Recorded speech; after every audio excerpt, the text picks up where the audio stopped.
All right, welcome back, everybody. We're going to get started on Chapter 2, 1984. So, let's open our book. Again, I'm going to go through Chapter 2 in chronological order. So, if you're following along, everything I talk about will pretty much come up in order. A lot of the things that I'm going to talk about relate to the allegory of the story and how the things in the story correspond or represent things in the outside world. So I'm going to do a lot of connections to historical events. Again, if you're not familiar with that stuff, that's why I'm letting you know about it. And if you're interested, I can leave some links to more background information about that stuff. All right.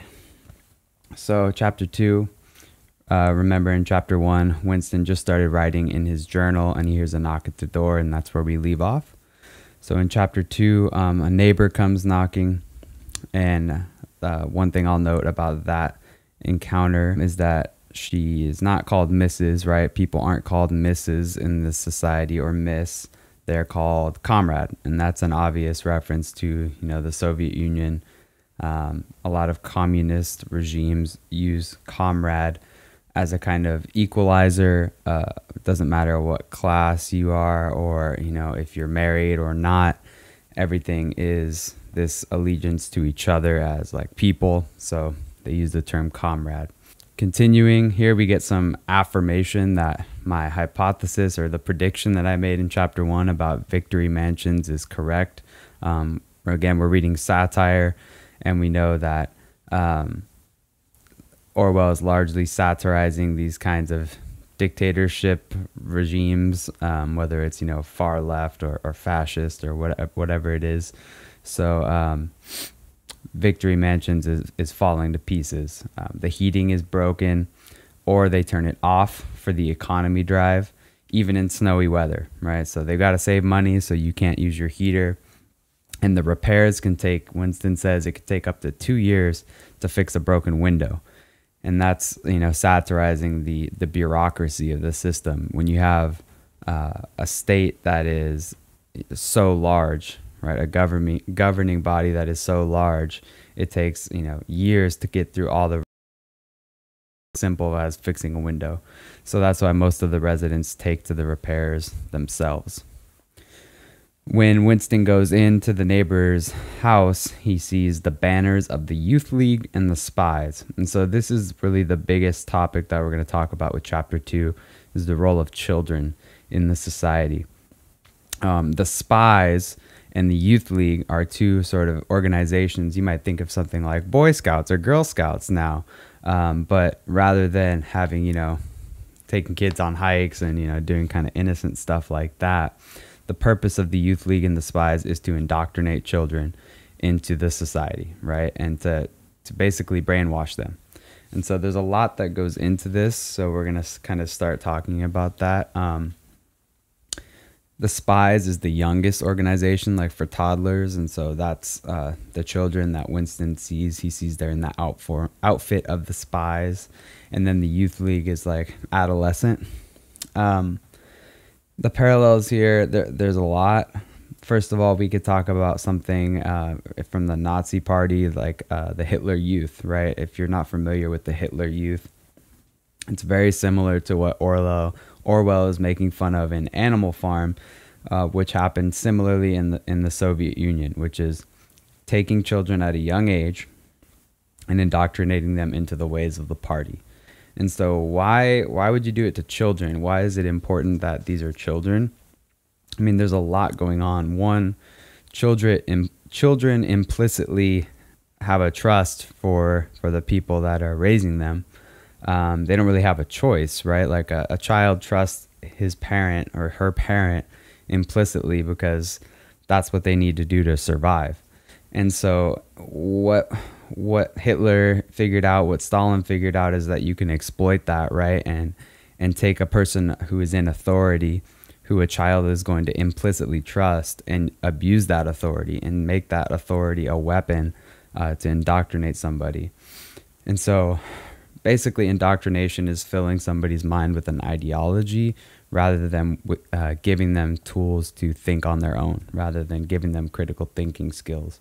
So we can infer that the spies in the Youth League are basically taking children from a very young age. In Animal Farm, Orwell says the puppies are taken right at birth, right? And so these children are probably from the age that they would leave the house, like at a kindergarten age, are going to be in the spies. And they're learning to listen to your parents, right? To report your parents. If you hear your parents say anything that could be anti-party, you need to basically snitch on them, to report them. To be the literal spies in society that are kind of making sure that nobody goes off of the correct ideological path. And so what that does is that enforces the ideology even in the home. And in this scene, you see how Mrs. Parsons, or Comrade Parsons, is basically held hostage by her own children. When Winston is in the apartment, the children are playing a sort of spy game, and they start yelling at him that he's a traitor and a thought criminal, right? And what they're doing is they're having an imagination game, is what I would call it. It's something that most children do, right? When you're really young, you use your imagination and make up games. But we can see how, because of the indoctrination of these kids, their game has this very scary side to it, which is that they actually have power, right? That children, like a 5-year-old, has power over the adults. And that's a scary situation because, again, I'm not anti-children, obviously, but children are not fully developed. Their brains are not fully developed. They don't have knowledge, right? They don't have any wisdom. They don't have any experience in life. So the fact that they would have power over an adult is not an ideal situation. The power to, send somebody to prison for life if they do something that they don't like. The children are seen wearing boots, and that is some symbolic imagery there. The boots represent their power, right? The boots represent that they walk all over Mrs. Parsons. They walk over their mother, and even she is afraid of them. And if you're a parent who's afraid of your child, you can't be an effective parent, right? That's just not the way that child development works. Going back just a tiny bit, I did skip over the references to Mr. Parsons. So Mr. Parsons works with Winston, and he's dumb and unquestioning, according to Winston. And Winston says that the stability of the party depended on people like Mr. Parsons more than even the thought police, right? It depended on these people who probably went through this process of indoctrination as a child, as Mr. Parsons did. Mr. Parsons was a member of the spies, and he didn't want to leave, and they had to kick him out. That's how loyal he was to this party. And then as a member of the youth league, he stayed until he was 35. So this is, again, supposed to be funny, guys. It's a satire. So just imagine, a guy who was so into Boy Scout or Cub Scouts that he stayed way too long, and then he went to Boy Scouts and became an Eagle Scout. And even when he's a 35-year-old man, he's still going to the Eagle Scout retreats, and he's with a lot of 18-year-olds, and they're all looking at this guy like, what is he doing here, right? That's Mr. Parsons. He's so into it, and he's so into showing that I am a party member, I am a good, loyal, ideological servant, that even the party is like, okay, man, like, we get it, you're good, but you got to go now. So just going back to this idea of children one last time here, the interesting thing is that the children are disappointed that they couldn't go see a hanging, and that's why they're acting up. And so just a quick mention of hangings. Lynchings were common practices in dictatorships around the world. Early empires, the American South, the Soviet Union. Basically, this is something that is a fact of human history, and it's so, to me, scary to look back and see how, people would go to lynchings as a family outing. Like, they'd bring a picnic basket. It was an event. Game of Thrones, that's playing off of some historical nonfiction. Try and put yourself in that situation. What kind of state of mind would you have to be in to attend a hanging of another human being and enjoy it, right? What has happened in your psyche that is going to allow you to celebrate the death of somebody you probably don't know, and somebody that didn't do anything to you, most likely. And what I think about is that there's an intense indoctrination that has to occur there for you to be in that mindset. The indoctrination that, the party is good and that anybody who poses a danger to that party deserves death, not rehabilitation, not, prison. They deserve death. And so another question I have is, why did the children love the party and never question it? Right? So the children, they're indoctrinated, they're brought up in this system to love the party, to love Big Brother like he's their own father, and to never ask any questions, right? Just to spy and report. Well, why didn't any children ask these questions, right? And that's something that I try to do with you guys in my classes, is to encourage that you ask questions, especially of people in authority, right? We know that authority can be justified and it cannot be justified. So we need to be critical about who are the people that are in authority, and does that authority give them any, extra legitimacy or not? And the answer to my question in my mind is that, because they're indoctrinated, they don't ask questions, but really the insidious part, the cynical part, is that the children now have power, right? And because the party gives them power, and they start to notice, hey, I have power. I like this feeling of being in power. And they don't have the moral intelligence to renounce it, right? They weren't given a sort of moral structure to realize that what they're doing, abusing that kind of power, is wrong. They've been trained to say, no, it's right, it's good because it's for the party. So again, use your empathy skills here and put yourself in these children's situation.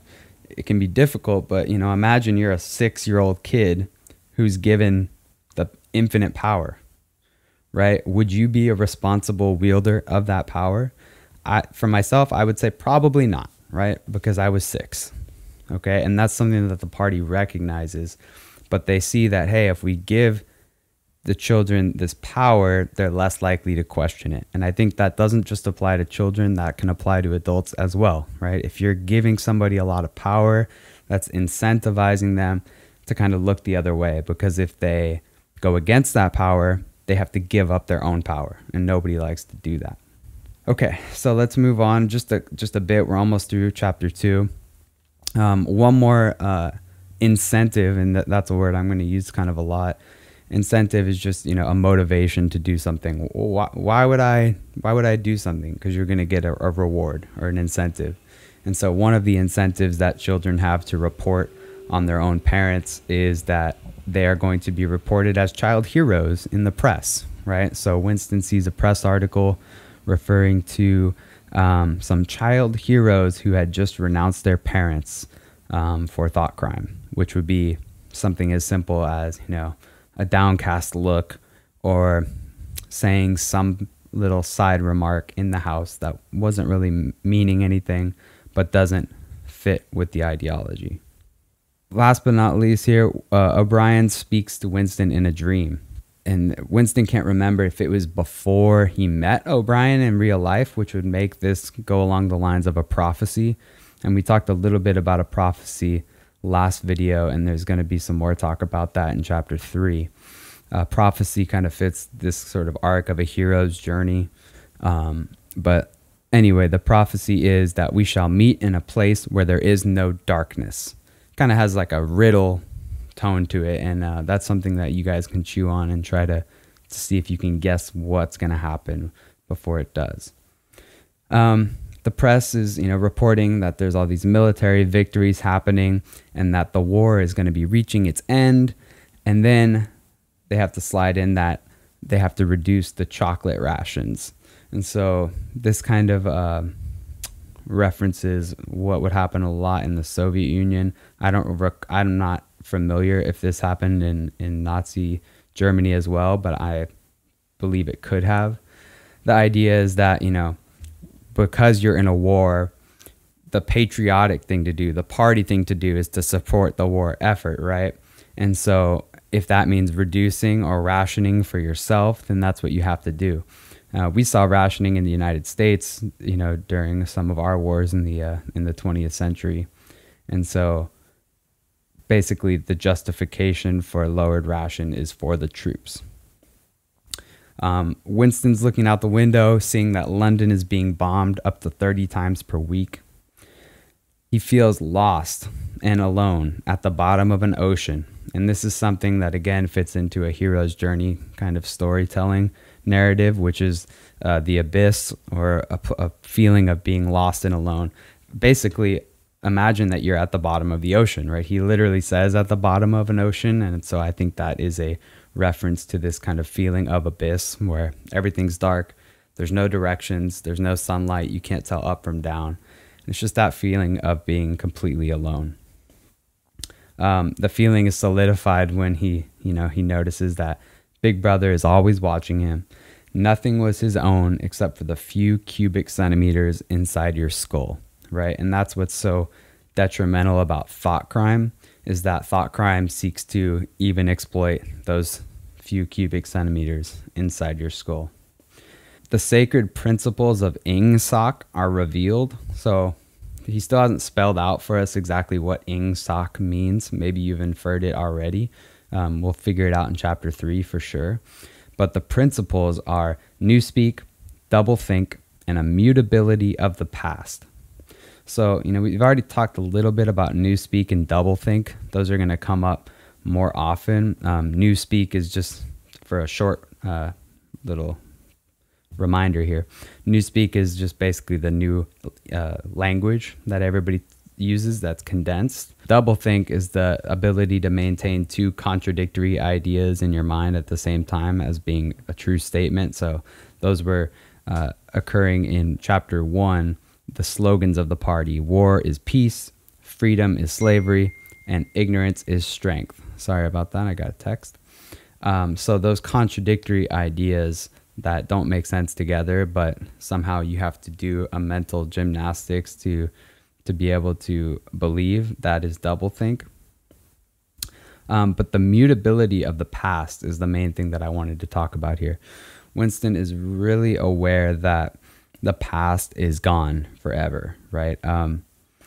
He says later on at the end of the chapter, how can you make an appeal to the future when not a trace of you would survive, right? Because all of his writing will be found and eventually destroyed, is what he thinks. And so a key to this new dystopian society is the mutability of the past. The idea that you can look back at the past and change it from the present. Mutability means to change, right? So there's this idea that there is no such thing as history. There are no such thing as historical events that happen that you can draw from and learn from and hopefully evolve, right? The party is always looking back into the past and changing history to fit the narrative that they want to push at the time in the present. And so we're going to get into chapter 3, but I think the key ideas from this chapter, just to recap, would be this idea of the mutability of the past and how that can be so dangerous to change the past rather than to confront the truth about the past. And then the role that children are playing in the society. Those would be the two things that I would focus on as being key in chapter 2.